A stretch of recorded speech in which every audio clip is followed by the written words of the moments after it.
Welcome to Tamer Bowling Video Ball Reviews. We need your support, so if you like what we do, please support us by joining our Patreon page. Visit our partner pureatbowling.com and use the special code TAMER when making a purchase to be entered into a monthly drawing. I want to thank Limerick Bowl for their support. If you're in the area, don't forget to visit Limerick Bowl in Limerick, Pennsylvania. Alright, today we are testing the new Ebonite Futura. We are testing it on a 40-foot medium house shot and the 35-foot Kegel Boardwalk pattern. First impressions, the Futura is a strong ball that sees friction and turns over into a strong, heavy roll. Trust, I love it. Oh, and I think people are going to say Futura all kinds of different ways. For value, I'm giving this one a B+. The Ebonite Futura sits in the upper mid performance category. I think it offers nice bang for the buck with its strong mid lane control, but also strong backhand. Overall, gave it a B+ on house, B on sport shot. Honestly, I was instantly impressed with the Ebonite Futura. Sometimes I see this much surface out of box and I expect a slow transition and chugginess. Is this thing gonna labor?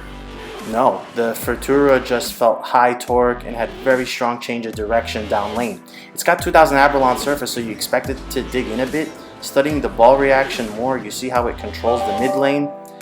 The low RG core is starting to transition fairly quickly, which you can visualize. And when it gets to the break point, the core is already quite transitioned to the preferred spin axis, and as it starts to make its way towards the pins, it just rolls very heavy and still seems to have lots of energy retention. Ultimately, all that, I felt supremely confident. As I start to chase deeper, you can see it give up axis and doesn't quite go through the pins as well. Maybe for me, with less hip pain and a higher rev rate, it can probably get deeper while retaining some carry. James was next, and he saw almost exactly what I saw. It was uncanny, actually, considering his higher rev rate and higher axis tilt. It played about the same area of the lane, close to the third arrow, and the ball looked great going through the pins. And just like me, getting deeper and bounce it to the friction, it actually went a bit high.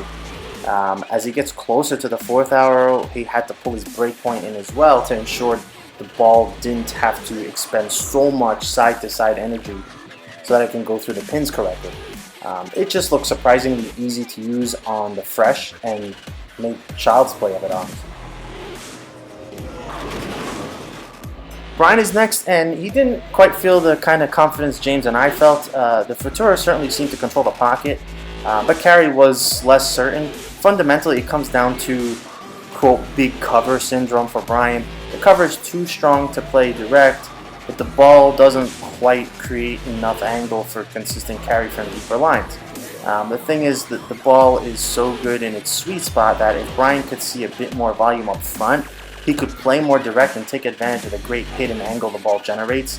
But more on that later when it gets to the sport shot. For this shot, he needed to move in a bit, but also move his break point for energy retention. The big risk was the ball losing energy, resulting in either too much deflection leaving a 10 pin or just coming in too light leaving bucket type spares.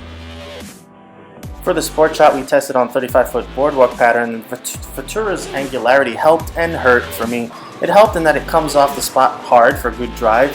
Hurt in that adding the angularity to my higher than normal axis rotation when I'm not throwing it that great. And that made it very difficult to control on this short flat pattern. This much angularity is not needed for this shorter pattern, but I can see it come into play on longer patterns. James really had a decent look to the pocket. He may also not need a ball this strong for this pattern, but he didn't have any issue with pocket control. He's playing about 12-5 and the ball looks strong.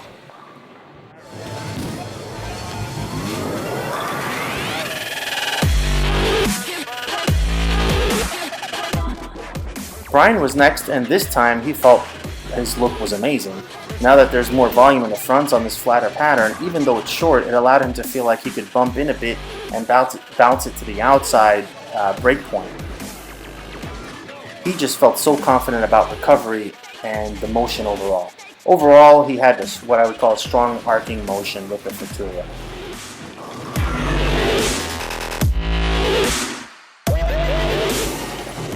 Final thoughts. Ultimately, the Ebonite Futura looks to be a ball that can be used by many bowlers and styles.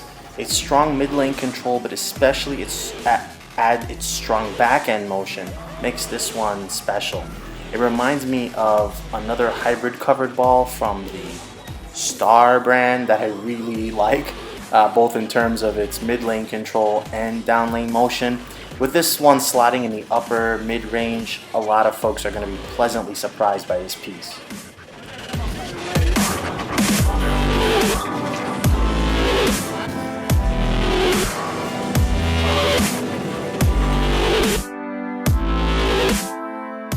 Untitled Chapter Bowling Ball reviews.